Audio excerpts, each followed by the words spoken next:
Muy buenas tardes con todos los alumnitos de la Corporación Mendel. Les habla el profesor David Zanga y estamos nuevamente con temas de química. Lo que nos falta ahora es terminar de conversar puntos importantes sobre la balota de materia y energía. Ya, así que sin más pérdida de tiempo, empecemos. Mira, primero tenemos que ver respecto a este tema en la cuestión de la estructura de la materia. O sea, ya sabemos que la materia se puede dividir, pero ¿hasta cuándo? Tenemos aquí una secuencia que es bien conocida. Mira, el cuerpo se divide en partículas, las partículas se dividen en moléculas, las moléculas en átomos, ¿ya? ¿Sí? Pero cada proceso requiere o tiene ciertos mecanismos particulares. Por ejemplo, mira, para dividir el cuerpo en partículas, por ejemplo, moler azúcar, triturar piedra, cortar madera, ¿ya? Para dividir el cuerpo en partículas, lo que se suele usar básicamente son procesos mecánicos. Procesos mecánicos como triturar, moler, chancar, cortar, en fin. Ahora, si las partículas tú quieres convertirlas en moléculas aisladas, esto ya es un poquito más difícil. Ya por más que chanques no se va a poder. Ya no van a ser procesos mecánicos. Para partículas a moléculas van a tener que ser procesos físicos, ya un poquito más ingeniosos. Como por ejemplo, si disolvemos una sustancia, por ejemplo azúcar, en agua, tú la disuelves, ¿ya? El agua, al meterse entre sus moléculas, las aísla, estaría separando las partículas en moléculas. Algo similar va a pasar cuando tú evaporas una sustancia. El proceso de evaporación hace que las moléculas se escapen de manera aislada, ¿ya? Entonces no te olvides, de partículas a moléculas, procesos físicos como disoluciones, evaporaciones. Ahora, que si tú quieres separar a las moléculas en sus átomos, ahí tienes que romper los enlaces. Los enlaces químicos entonces van a tener que ser reacciones químicas o procesos químicos, ¿ya? Entonces ya sabes, cada paso, cada nivel tiene sus propios procedimientos. Mira, de cuerpo a partículas, mecánicos. De partículas a moléculas, físicos. De moléculas a átomos, procesos químicos. Ahora, la pregunta. ¿Y será posible dividir a los átomos? Bueno, actualmente se sabe que sí, ya está comprobado que los átomos se pueden dividir en partículas subatómicas, como por ejemplo protones, neutrones y electrones. ¿Y cómo se hace? Claro, ya ni siquiera se va a usar procesos químicos. Ahí van a tener que ser unos procedimientos especiales llamados procesos nucleares. Los procesos nucleares pueden dividir al átomo en partículas subatómicas, como estás mirando aquí, ¿ya? Ahora, estos procesos nucleares no son sencillos, se dan en grandes aparatos llamados aceleradores de partículas, que son enormes electroimanes que justamente hacen eso, acelerar partículas para poder bombardear a los átomos. Ahora, son tan grandes que algunas de estas instalaciones suelen estar debajo de toda una villa, de todo un territorio. Mira, todo esto es una urbanización y debajo hay un acelerador de partículas. ¿Es correcto? Bien, ahora una pregunta más, supongo que te intriga. Ahora, ¿las partículas subatómicas se pueden dividir? Y la respuesta es que aparentemente sí. No todas, las más grandes, por ejemplo, los protones y los neutrones, que se conocen como hadrones, estas sí se podrían dividir en otras cosas más chiquitas llamadas quarks. Los procesos no se conocen muy bien, pero se sospecha que también podrían ser procesos nucleares, ¿ya? Entonces las más grandes sí podrían dividirse en quarks, los hadrones, es decir, protones, que son las partículas positivas, y los neutrones, las partículas neutras. Pero los electrones, ¿ya? Que son muy pequeñitos, hasta donde se sabe, ellos ya no se dividen. Los electrones pertenecen a una categoría indivisible de partículas muy chiquitas llamadas leptones. Entonces los leptones ya no se podrían dividir más, al menos hasta donde se sabe hoy en día. ¿Ya? Bien, bueno. A ver, vamos con la siguiente. A ver, enseñemos preguntitas. Por ejemplo, ¿qué tal te dicen? ¿Sí? Cuando disolvemos azúcar en agua, estamos dividiendo el cuerpo ¿hasta qué? ¿Hasta partículas, hasta moléculas, hasta átomos? ¿Y qué tipo de método estaríamos usando? ¿Qué dices tú? Partículas por métodos químicos, moléculas por métodos físicos, átomos por métodos nucleares, partículas por métodos mecánicos. ¿Cuál será tu respuesta? ¿Ya? Y de acuerdo a lo que habíamos visto hace un momento, ¿ya? Cuando el azúcar se metía al agua, las moléculas de agua separaban sus moléculas y este proceso de disolución era un proceso físico. De manera que ya tenemos respuesta. ¿Ya? Ahí está. Estoy seguro que tú también has pensado eso. ¿Correcto? Vamos con otra pregunta. ¿Qué más tenemos? Mira, siguiente pregunta. En la fábrica de cemento, Yura, por ejemplo, o cualquier otra fábrica que tú quieras, Rumi, Sol, no sé, ¿ya? Muele la piedra hasta obtener ¿qué? ¿Hasta dónde podemos moler la piedra? Entendiendo que moler es un proceso mecánico, hasta obtener moléculas, átomos, partículas, hasta obtener protones. ¿Tú qué dices? Partículas por métodos químicos, moléculas por métodos físicos, átomos por procesos nucleares, partículas por procesos mecánicos o moléculas por procesos químicos. Y de acuerdo a lo que hemos visto, por más que las chanques, no vas a poder obtener moléculas. A lo sumo puedes obtener partículas. Y esos son procesos mecánicos. Por eso tu respuesta sería la que está ahí. ¿Ya ven? Entonces, esas son las cositas que podrían preguntar respecto a esta parte. Ya estamos más o menos viendo cómo podrían ser las preguntas en tu examen, ya sea el de evaluación o cualquier otro, el de admisión, incluso ya de cada algún tiempo. ¿Sí? Bueno. Conversemos un poquito acerca de los estados de la materia. El estado sólido, en el cual, fíjate, las moléculas están muy juntas, ¿ya? Solo están vibrando. Como están muy juntas, y en este estado sólido ganan las fuerzas de cohesión, se dice que el estado sólido tiene forma y volumen definido. En el estado gaseoso, las moléculas están muy separadas, como estás mirando, predominan las fuerzas de repulsión, por lo tanto están chocando entre sí, entre ellas. ¿Ya? Y como verás, no tienen ni forma ni volumen definido. ¿Ya? Bien. El estado líquido es un intermedio. No gana ni las fuerzas de cohesión ni las de repulsión. Hay un equilibrio. Cohesión igual repulsión. Ahí, empate. ¿Ya? Y por esa razón es que en el estado líquido el volumen es definido, pero la forma no. El líquido también, al igual que el gas, toma la forma del recipiente que lo contiene. Como estos sujetos, líquido y gas, no tienen forma, toman la forma del recipiente, a eso se le dice fluidos. ¿Ya? ¿Sí? A ver, veamos qué preguntas podrían salir al respecto. Por ejemplo, ¿no? Dice, bueno, una sencillita, ¿no? En el estado sólido, ¿qué fuerzas predominan? Repulsión, cohesión, gravedad, electronegatividad. ¿Qué dices tú? Hay un equilibrio. Nada de equilibrio. En el estado sólido, como dijimos hace un ratito nada más, ya predominan las fuerzas de cohesión. ¿Correcto? Bien, a ver, entonces otra pregunta. Seguimos con los estados de la materia. Dice, ¿qué movimientos moleculares están presentes en el estado sólido? Vibración, rotación, traslación, solamente vibración, rotación, traslación, ningún tipo de movimiento. A ver, aquí vemos en el estado gaseoso cómo las moléculas se mueven a libertad. ¿Ya? Tienen rotación, tienen traslación, es decir, se desplazan, también tienen vibración, lo mismo que el estado líquido, es decir, en ambos, estado líquido y gaseoso, hay los tres movimientos, rotación, traslación, vibración. ¿Ya? Claro que la diferencia es que en el estado gaseoso esos movimientos son mucho más intensos que en el estado líquido, pero el estado sólido no. En el estado sólido las moléculas están atrapadas. No pueden desplazarse de un lugar a otro, en el sólido siempre están fijas, ni siquiera pueden dar la vuelta, están atrapadas, ni siquiera pueden rotar. Entonces, ¿cuál es el único movimiento que les queda? El de vibración. ¿Ya? El de vibración, el único que les queda. En estado sólido, las moléculas solo vibran y por eso tu respuesta es esa de ahí. ¿Ya? Bien, a ver, vamos con otra pregunta. ¿Qué más hay? Dice, dado los siguientes ejemplos, indica cuántos fluidos se mencionan. A ver, ¿qué ejemplos van a poner? Alcohol, vidrio, aire, sal de cocina, gas helio, concreto armado. Bien. Ahora, ¿qué cosa es un fluido? Un fluido es aquella sustancia que no tiene forma y que toma la forma del recipiente. Ya hemos visto que fluidos son los líquidos, pero también los gases. Entonces aquí me están preguntando prácticamente quiénes son líquidos y quiénes son gases. A ver, el alcohol es líquido, el aire es gas, el helio es gas y el aceite de cocina es líquido. Los otros son sólidos. Entonces, ¿cuántos son fluidos? Entre líquidos y gases de estas muestras que están aquí hemos encontrado que 4 son fluidos. ¿Ya ves? Los líquidos y los gases. Siguiente pregunta. Seguimos analizando modelos de preguntas de este tema, que al final es lo importante.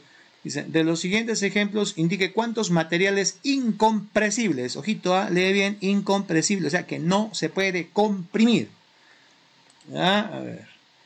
Piedra, gas cloro, agua mineral, sal de cocina, mercurio, aire.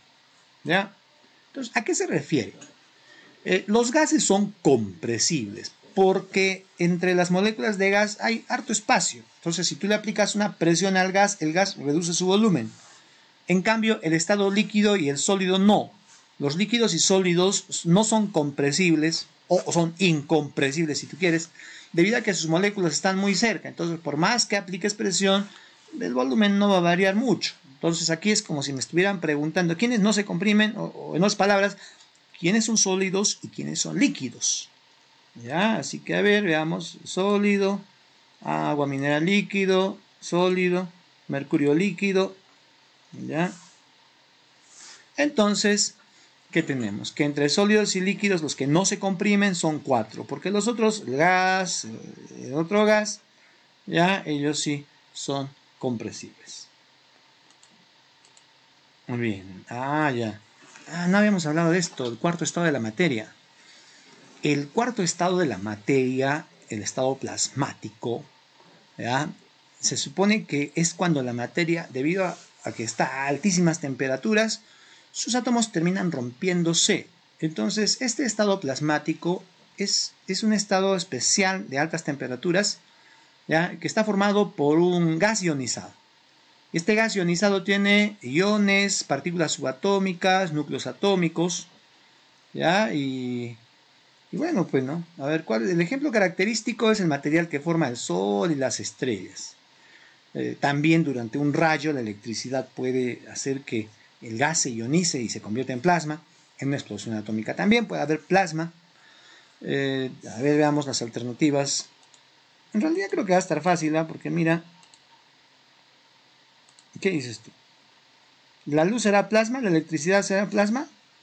La verdad que no. Estas son formas de energía. La electricidad, con una chispa eléctrica, puede hacer que la materia se convierta en plasma, pero no es estado plasmático en sí mismo. ¿Ya? Aquí, ¿cuál sería la respuesta? Los coloides no. Acá esto, como acabamos de decir hace un ratito, ya el Sol y las estrellas básicamente están formados por este estado de la materia, por el plasma, que es un gas ionizado a altas temperaturas, altísimas temperaturas. Bien. Bueno, hay una cosita, un detalle. La electricidad puede ionizar el aire, ¿ya? Y formar un gas ionizado, aunque no alcance temperaturas muy elevadas. Entonces, algunos fenómenos eléctricos pueden originar plasma que no esté a temperaturas elevadas, o que se considere plasma, ¿no? Pero, bueno.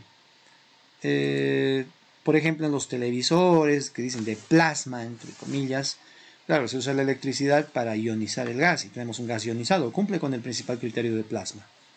El que no cumple con un criterio de plasma, porque no es un gas ionizado, simplemente es roca líquida, o sea, es roca piedra que la has calentado y está en estado líquido. No sé por qué algunos autores insisten en ponerlo como ejemplo de plasma, o sea, reflexionamos un poquitín. El plasma es un gas ionizado. Entonces, la lava volcánica o magma no es plasma, es materia en estado líquido. Por favor, retírenlo de sus ejemplos, no es plasma.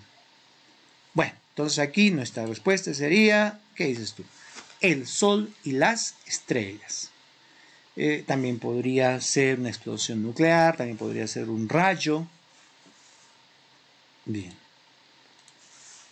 A ver, veamos para entrenar este ejemplito más, mira. Dice que te vamos a poner un sólido, un líquido, un gas y un ejemplo de plasma. Entonces tú tienes que ver cuál es cada caso. Mercurio, nitrógeno, aurora boreal y celulosa. Obviamente mercurio esa es una aurora boreal, pero estás preguntándote ¿qué es una aurora boreal, profesor? Esos brillos que aparecen en el cielo del polo norte. O sea, no, acá no, pues, acá no. Acá no voy a salir a verme. No, acá no. En el polo norte.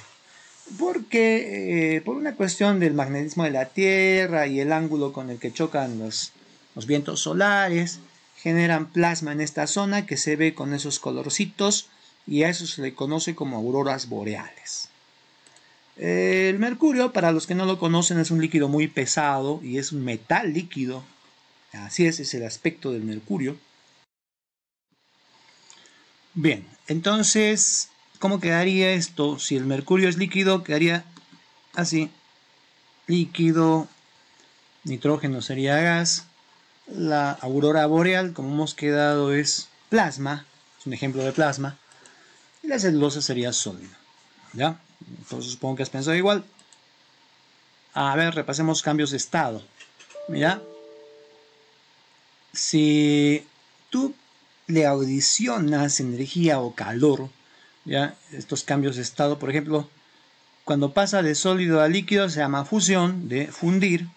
Cuando pasa de líquido a estado gaseoso se llama vaporización, que por cierto dice que tiene dos variantes. Puede ser evaporación cuando ocurre a cualquier temperatura y solo en la superficie, incluso en frío, ¿ya? En frío incluso el agua se evapora, ¿ya? Y la otra posibilidad sería la ebullición, para lo cual tienes que calentar y tiene que llegar a su punto de ebullición, y no ocurre solo en la superficie, sino en todo el volumen del líquido. Bueno, entonces la vaporización podría ser evaporación cuando es solo en la superficie y ebullición cuando es en todo el líquido por calentar. Y algunas sustancias, no muchas, pueden pasar directamente de sólido a estado gaseoso y el proceso se llama sublimación directa o progresiva. Ahora, si tú en lugar de darle energía le quitas energía, puedes hacer que el proceso sea al revés. Por ejemplo, de estado gaseoso a líquido, condensación, cuando se trata de un vapor. Ahora, si es un gas, el cual tienes que enfriar mucho, ¿ya? Entonces el proceso se llama licuación. Es decir, el paso de estado gaseoso a líquido puede ser condensación cuando es un vapor, es decir, por ejemplo, vapor de agua, vapor de alcohol, vapor de benceno, o licuación si se trata de un gas, lo cual es mucho más difícil, por ejemplo, gas hidrógeno, gas nitrógeno, gas oxígeno, gas helio. Hay esa ligera diferencia entonces entre condensación y licuación. Serían los únicos dos puntos. Lo demás es fácil, mira, de líquido a sólido, solidificación, y de estado gaseoso a sólido, lo que llaman sublimación inversa. Veamos qué preguntas pueden haber respecto a esto. Ya, mira. Cuando el vapor de agua forma gotitas líquidas sobre una superficie fría, ¿cómo se llama eso? Licuación, condensación, sublimación, fusión o vaporización. Ya nos referimos a esto, mira, digamos una botella fría, tú ves que encima se juntan gotitas de agua debido a que el vapor de agua justamente se ha convertido en estas gotitas. ¿Cómo se llama? Las demás alternativas están de más. Sublimación, pues no puede ser, ¿no? Si esto es de sólido a gas, fusiones de sólido a líquido, vaporizaciones de líquido a gas. Aquí, para que sea de estado gaseoso a líquido, solo puede ser licuación o condensación. Y como está hablando de que es vapor de agua, entonces el que más le daría sería pues condensación. ¿Ya ves? Justamente el nombre lo dice, ¿no? Cuando se condensan gotitas aquí. Ya sabes, condensación es para vapores. El nitrógeno es un gas que a muy bajas temperaturas puede pasar al estado líquido. ¿Cómo se llamaría este cambio? ¿Qué dices tú? ¿Ya? Igual, de estado gaseoso a líquido, solamente licuación, condensación. Y como en este caso se trata de un gas, ya el más adecuado sería licuación. Ah, mira, el nitrógeno líquido es extremadamente frío y cuando congela el tejido vivo, lo vuelve quebradizo, como estás viendo. Este es un plátano que lo han sumergido en nitrógeno líquido.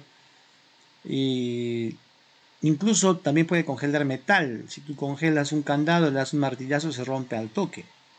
¿Ya? Bueno, pero cuando el nitrógeno, que es gas, pasa a líquido, el proceso no se llama condensación, se llama licuación. No te olvides. Otra pregunta. Cuando el yodo sólido se calienta, genera vapores de color violeta. ¿Cómo se llama este proceso? Vaporización, evaporación, fusión, sublimación, descomposición. ¿Qué dices tú? Mira, aquí está. El yodo tiene una característica interesante. Cuando tú lo calientas, pasa directamente de estado sólido a gaseoso sin pasar por el estado líquido y genera unos vapores de color violeta. Habíamos dicho que cuando algo pasa de sólido a gaseoso directamente, ¿cómo se llamaba? Respuesta, sublimación. Efectivamente, sublimación. El yodo se sublima. Como te dije hace un rato, no muchas sustancias se subliman. Este es un proceso un poquito extraño. El yodo se sublimaba. El hielo seco, que es dióxido de carbono o CO2 en estado sólido, también se sublima. ¿Ya? Así que, a ver, veamos la siguiente pregunta. Señal de material que se sublima, justamente. Benceno, naftalina, hielo común, cloruro de sodio, helio. ¿Qué dices? ¿Cuál se sublima?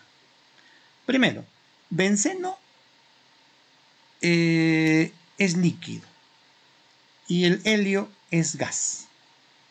Se supone que sublimarse es cuando pasas tú de sólido a gaseoso. Entonces, el primer requisito para que sea sublimable las sustancias que estén en estado sólido. Si es un líquido o un gas, no puede sublimarse, pues, ¿no? Tiene que ser de sólido a gas. Así que descartaba el benceno, que es líquido, y el helio, que es gas. Nos quedaría entre estas tres. El hielo común no se sublima, pasa de sólido a líquido a gas. El cloruro de sodio tampoco. Entonces, bueno, como te dije hace un rato, había básicamente tres sustancias que se sublimaban. Uno era el yodo, que habíamos visto, el otro es el hielo seco, que no es hielo común. El hielo seco, como te dije hace un rato, es dióxido de carbono, CO2. ¿Ya? Y la otra era la naftalina, unas bolitas blancas que huelen muy feo y que se usan para espantar la polilla. Entonces, de las alternativas que están aquí, la respuesta sería naftalina. Entonces, no te olvides, se subliman ¿quién? El yodo, la naftalina y el hielo seco, que es dióxido de carbono en estado sólido. Bien. Bueno, ya, entonces ahí habríamos terminado con la parte de estados de la materia y los cambios, las preguntas posibles que pueden venir. Ahora vamos a hablar un poquito, mejor dicho, vamos a ampliar un poquito más el tema de dispersiones. La clase anterior se había tocado las mezclas homogéneas, heterogéneas. Se había hablado un poquito de las soluciones, un poquito de los coloides y de las suspensiones. Hoy día vamos a ampliar un poco más. ¿Ya? Mira, las dispersiones pueden ser de tres tipos, básicamente. ¿Ya? Pueden ser, dependiendo del tamaño de las partículas de la parte que sea dispersado, que le llaman fase dispersa. Ya, estas dispersiones pueden ser disoluciones verdaderas, cuando las partículas dispersas son pequeñitas, del tamaño de iones o de moléculas. Entonces son soluciones verdaderas o disoluciones que eran mezclas homogéneas, porque tú no las podías distinguir ni siquiera con el microscopio. Eran transparentes y además nunca sedimentaban. Por más que esperes miles de años, no se iba a asentar, no iba a formar conchito o sedimento. Entonces las soluciones verdaderas con iones o moléculas son muy chiquitas, son transparentes y no sedimentan. Por otro lado, las suspensiones eran partículas grandes. Por ejemplo, un jugo de frutas, que era básicamente pedacitos de fruta picada, o tinta china, que eran pedazos de carbón, o agua con tierra. En las suspensiones, la parte dispersa eran partículas grandes, mayores que 100 nanómetros, ¿ya? Y por lo tanto no dejaban pasar la luz. Por eso las suspensiones eran opacas, como por ejemplo la sangre, agua con tierra, chicha, jugo de frutas, ¿ya? Jarabes en suspensión. Bien, otra cosa, si tú esperabas lo suficiente, estas partículas grandes, aparte de no dejar pasar la luz, iban a dejarse vencer por la gravedad, se iban a asentar, se iban a ir al fondo, iban a sedimentar. ¿Correcto? Bien, pero hoy día vamos a ampliar un poquito más la idea de las que tienen tamaño intermedio, los coloides. Porque al tener la parte dispersa un tamaño que no es muy chiquito ni muy grande, era un tamaño intermedio de más o menos entre 1 a 100 nanómetros, entendiendo que un nanómetro es la 1000.000.000ª parte de un metro, o sea, 10 a la menos 9 metros. ¿Ya? Entonces, estas partículas de tamaño intermedio tenían ciertas características especiales de los coloides y recibían el nombre de micelas. Por el momento iremos adelantando que, como no son muy grandes, las micelas no sedimentan. Otra cosita que ayuda a que no sedimenten es que siempre tienen carga eléctrica. ¿Por qué? Porque absorben iones en su superficie. ¿Ya? Entonces no sedimentan. Ahora, si son opacas o no son, bueno, en realidad no son opacas, pero la luz cuando pasa por ellas brilla, porque justamente choca con las micelas. Eso lo vamos a ampliar en un ratito. Ya, a ver, veamos. Ejemplos de coloides, ¿no? Mira, ahí tienes un montón de ejemplos de coloides. La leche, la gelatina, mayonesa, espumas, pinturas. La química de los coloides es muy interesante porque un montón de materiales industriales y de uso común son coloides. Y a veces para poder, no sé, procesar estos materiales tienes que saber algo de química de los coloides. O al menos los ingenieros tienen que saber bastante de química de coloides. Por ejemplo, cómo hacer que tu yogur salga espesito y no salga todo cortado o achento. Ahí tiene que ver, por ejemplo, la química de coloides. Para las gelatinas, las pinturas. ¿Ya? Entonces esto de la química de coloides es bastante aplicada, así que vamos a checar rápidamente. Primero, los coloides tienen dos propiedades importantes. Una es el efecto de Tyndall y otra es el movimiento browniano. ¿Ya? Vamos con el efecto de Tyndall. Como dijimos hace un momento, cuando la luz pasaba por un coloide, por ejemplo aquí mira, este es un coloide, mira cómo la luz, ¿ya? Se ve como que brilla, ¿ya? Porque las micelas chocan con la luz, se ven como puntitos brillantes y en rayos de luz se ve, en cambio en una solución no. Entonces, las micelas de un coloide son capaces de dispersar la luz y se ven como puntitos brillantes. A eso le llaman efecto óptico o efecto de Tyndall, ¿ya? En cambio en las soluciones, como te dije, no, mira, en las soluciones la luz pasa de frente, no se ve nada. En los coloides sí se ve, se llama efecto de Tyndall. Aunque más clarito lo ves en la discoteca, no te estoy diciendo que vayas a la discoteca, no, para nada. Pero en la discoteca cuando ponen las luces y ponen humo, las partículas de humo brillan y hacen que los rayos de luz se vean.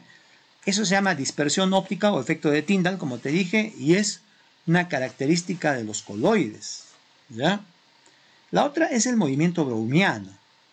Dice que cuando las moléculas de agua chocan con las micelas, chocar, hacen que las micelas tengan un movimiento caótico en zigzag, ¿ya? Un movimiento errante. Ese movimiento se conoce como movimiento browniano. Ahí está, mira el movimiento browniano ahí. Bien. A ver, ¿qué más hay? Ahora vamos a repasar, porque es importante, muchas preguntas salen de ahí. Vamos a ver ejemplos de los principales coloides, porque muchos coloides son tan importantes que tienen nombre propio. Por ejemplo, ¿a qué le dicen emulsión? Se le llama emulsión a un coloide que es de líquido en líquido, o sea, son pedacitos de un líquido dentro de otro líquido. Pero para que esto se dé, claro, tiene que ser líquidos inmiscibles, porque si fueran líquidos miscibles no saldría coloide, saldría solución. ¿Ya? A ver, bueno, entonces ya sabes, ¿eh? Un coloide de líquido en líquido, o sea, pedacitos de líquido dentro de otro líquido, inmiscibles, se llama emulsión. Y emulsiones muy conocidas son, por ejemplo, la mayonesa, ¿ya? La leche también se considera que son gotitas de grasa en agua o en suero, ¿ya? La famosa, hay una emulsión del Dr. Scott que es aceite de pescado en agua, que dice que contiene un montón de vitaminas. De repente a ti te han hecho tomar. Pero bueno, la emulsión en general es coloide de líquido en líquido. A ver, otro ejemplo. También hay unos coloides que se llaman sol. ¿Qué es un coloide sol? Es el coloide más conocido. Coloides sol son partículas de sólido en líquido. Por ejemplo, podrían ser los pegamentos. Son básicamente proteínas sólidas, ¿no? En medio acuoso. ¿Ya? En la clara de huevo también son proteínas sólidas en agua. ¿Ya? Otro ejemplo, el oro coloidal, partículas de oro. En agua también. Tú dirás, profesor, ¿de verdad hay oro coloidal? Y yo te digo que sí, es como un líquido amarillito. Es un medicamento que se usa para tratar la inflamación de las articulaciones, ¿ya? Pero ahora lo están tratando de promocionar para otros usos, los naturistas. No está demostrado que sirva, pero bueno, la gente tiene derecho a experimentar. En fin. Bueno, continuemos. A ver. Allá. Hay unos coloides que se conocen con el nombre de espumas, ¿ya? ¿Y qué cosa es una espuma? Es cuando tienes partículas de un gas en un líquido o si no, partículas de gas en un sólido. O sea, es un coloide de gas en líquido o si no, gas en sólido. Por esa razón hay dos tipos de espumas. Hay espumas líquidas, que son, por ejemplo, mira, la crema batida, gas en líquido, ¿ya? También la espuma de cerveza, gas en líquido, o también espumas sólidas, gas en sólido, por ejemplo, la piedra pómez o piedra poma, la piedrita muy ligera, muy porosa, que incluso flota en el agua, que sirve para cuando nos bañamos, ¿ya? Y otro ejemplo sería el tecnopor, también es una espuma sólida, un gas en sólido, en este caso el sólido es el plástico, ¿ya? Ya sabes, entonces hay espumas líquidas y hay espumas sólidas. Aerosoles, ¿qué son aerosoles?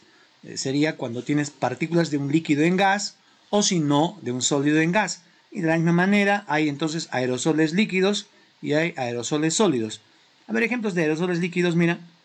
Pequeñas gotitas de líquido en el gas aire, ¿no? Ahí tienes los sprays, los desodorantes, insecticidas. También otro ejemplo es la niebla. Es un aerosol líquido, gotitas de agua en el aire, ¿ya? Aerosoles líquidos. Y a ver, aerosoles, otro aerosol líquido también la nube. Y aerosoles sólidos, o sea, partículas de un sólido, ya en el gas, por ejemplo, el humo, o también, ¿no? Polvo bastante fino, sólidos en gas, aerosoles sólidos. Bien, bueno, entonces esos son los principales coloides que tú debes tener presentes, ¿ya?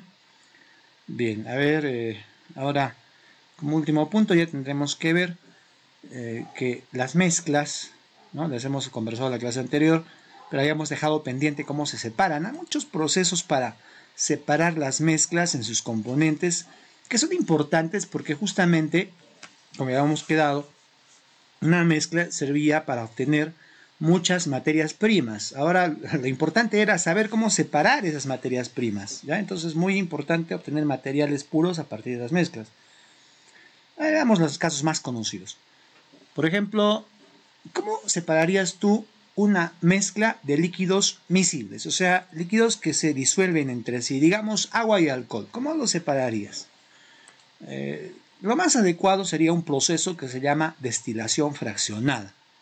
Es decir, lo más probable es que estos líquidos tengan diferente punto de ebullición. Entonces, basándote en ese diferente punto de ebullición, vas a calentar la mezcla. Uno de los líquidos se va a evaporar primero, bueno, y el otro después. ¿Ya? Entonces, el ejemplo más común es lo que se ve, este es un alambique, ya que es justamente un aparatito que se usa para destilar licor. ¿Ya? Entonces ya sabes, para líquidos miscibles, esto se llama destilación fraccionada. Fraccionada porque el primer destilado que sale tiene una composición un poquito diferente que el segundo destilado, que el tercero, ¿no? Entonces, esto se separa en fracciones. Por eso dicen fraccionada. ¿Ya? Destilación fraccionada. Ahora, el mismo proceso, un poquito diferente, claro, pero también se llama destilación fraccionada, se usa para separar los hidrocarburos del petróleo crudo. El petróleo crudo que se extrae de la tierra se separa por destilación fraccionada y refinación en combustibles, en querosene, en petróleo diésel, aceites, en gas licuado, en fin, destilación fraccionada también, ya sabes, para lo que es la refinación del petróleo. A ver, vamos con otro ejemplo.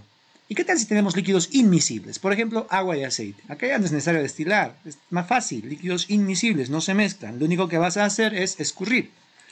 ¿Ya? Bueno, escurrir suena feo, así que hay otro nombre más bonito. Le dicen decantación. En la decantación, tú escurres al final, es lo mismo. ¿Ya? En laboratorio a veces se puede hacer más rápido mediante instrumentos. Lo que estás mirando aquí es un aparatito llamado una pera de decantación. Aquí está el agua, aquí está el aceite. Y lo único que tienes que hacer es abrir la llavecita, el agua cae y te quedas con el aceite, ¿ya? Bien. Otro ejemplo, a ver, veamos. Allá. Un sólido soluble en un líquido, por ejemplo, agua y sal. Agua y sal. Una alternativa sería, ya pues, ¿no? Hacer que el agua se evapore, ¿ya? Y la sal cristalice. Esto se llamaría destilación simple.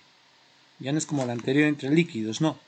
Ahora sería destilación simple. El agua se evapora y la sal queda en el fondo. Esto económicamente podría ser muy importante. Era un proceso prometedor usar la energía solar para obtener agua pura a partir de agua salada, pero no ha progresado mucho.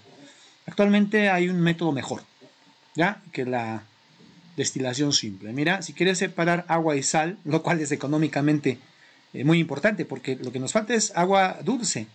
Y sin embargo, agua salada tenemos enormes cantidades inagotables en los mares, ¿no? Entonces, esto de obtener agua pura, agua dulce a partir del agua salada, eso se ha tratado de hacer desde hace tiempo. ¿Ya? Se estaba pensando en esto, pero creo que están abandonando la idea porque ha resultado mejor este otro método. Ya no la destilación simple, sino la ósmosis inversa. En la ósmosis inversa, lo que se hace es aplicar gran presión para obligar a que el agua pase por una membrana y la sal se quede. ¿Ya? Al inicio era muy difícil porque se requerían grandes presiones, eran instalaciones enormes, pero ahora ya se ha mejorado la técnica, incluso hay equipos portátiles, ¿no? Mira como el que está acá, ya tú puedes comprar tu aparatito de ósmosis inversa y ya puedes purificar agua ahí en tu casa de playa. Bueno, cuando tengas casa de playa. Bien, a ver, continuemos. Ya sabes, entonces para esto puede ser o bien destilación simple o bien también ósmosis inversa, que sería actualmente lo más adecuado. Y el sólido insoluble en un líquido, por ejemplo, agua y arena. Es más fácil, ¿no? Filtración. La arena se queda, el agua pasa. Aunque también podrías esperar un ratito y después escurrir. Es decir, decantación también podría ser otra alternativa. ¿Correcto? Bien. Sólidos de diferente tamaño, ejemplo, cascajo y arena, ya pues fácil, tamizado o cernido. Sólidos de diferente tamaño, tamizado o cernido. Sólidos de diferente densidad, por ejemplo, separar el oro de la ganga. Por si acaso, me preguntan siempre, ¿qué es la ganga? La ganga, en este contexto minero, es tierra. ¿Ya? Entonces, el oro de la tierra, el oro es mucho más denso, es un metal muy denso. Más denso que el plomo, que el mercurio, muy denso en realidad. Así que si tú a la mezcla de oro con ganga le haces pasar una corriente de agua, el agua se lleva las partículas de tierra y el oro queda. Ese es el principio que usan los que buscan oro en los ríos. Están ahí con su platito, están escurriendo con la tierrita. Justamente el agua se lleva a la tierra y el oro debería ser lo que queda. Este proceso tiene nombre. Se llama levigación. ¿Ya? Entonces, en la levigación se emplea una corriente de agua para que arrastre al sólido menos denso y se queda el sólido más denso. Por ejemplo, acá no sé si se ve muy bien. Mira, acá hay tierra con partículas de oro. El agua se lleva a la tierra y el oro se va depositando aquí. Es lo que pasa en un lavadero de oro, ¿no? Lo que tú das con tu platito, ¿no? Bien. Otro ejemplo de levigación podría ser, ¿no? Si quieres separar arena de acerrín, le haces pasar agua, el agua se lleva a lo menos denso, que sería el acerrín, y la arena que es más densa va quedando. Bien, bueno, ya sabes, levigación es cuando hay una corriente de agua que se lleva al menos denso. Diferente solubilidad, ya está. Lixiviación. La lixiviación se usa bastante en minería. Por ejemplo, aquí esta es una instalación parecida a lo que hay en Cerro Verde para extraer el cobre. Se apila el mineral, ¿ya? Y se le hace gotear algún disolvente. Suele ser cianuro. Y el líquido, al disolver el metal, es recogido y luego pues electrolizado. ¿Ya? Acá está la gráfica, esta es la foto. Esto de aquí es esto de aquí. Aquí está arrumado el mineral y le están goteando el líquido con el disolvente apropiado. Aquí recogen el líquido con el metal y después lo van a depositar con electrólisis o con otros procesos que por el momento no nos interesan. Bien, allá. Este proceso es más de laboratorio, ya es más complicado. ¿Cómo harías para separar proteínas? Por ejemplo, las proteínas del plasma. Se va a usar un método muy elegante que se llama electroforesis. ¿Por qué?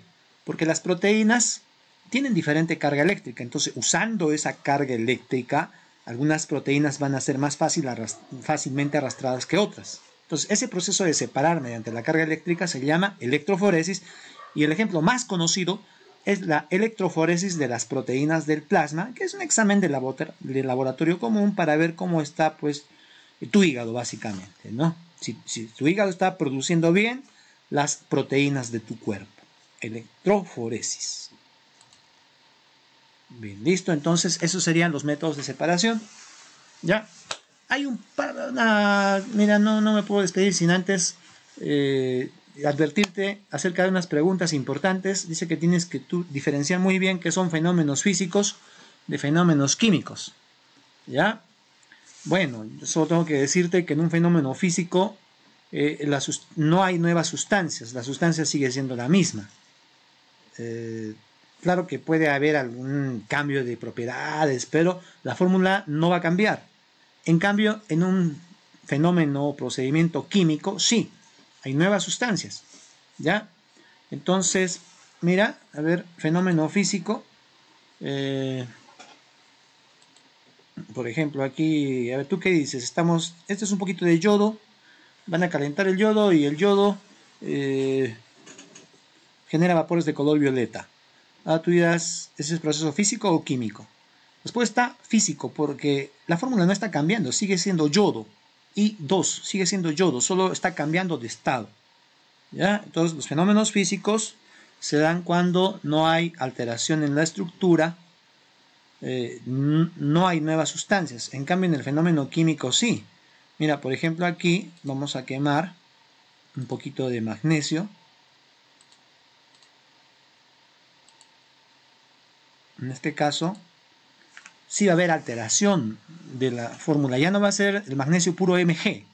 Una vez que se queme y se combine con el oxígeno, ya va a haber una nueva sustancia que va a ser óxido de magnesio. ¿Ya? Que es esa cosita blanca que va a quedar al final. Mira cómo se quema el magnesio con un fuego muy... ¿Ya ves?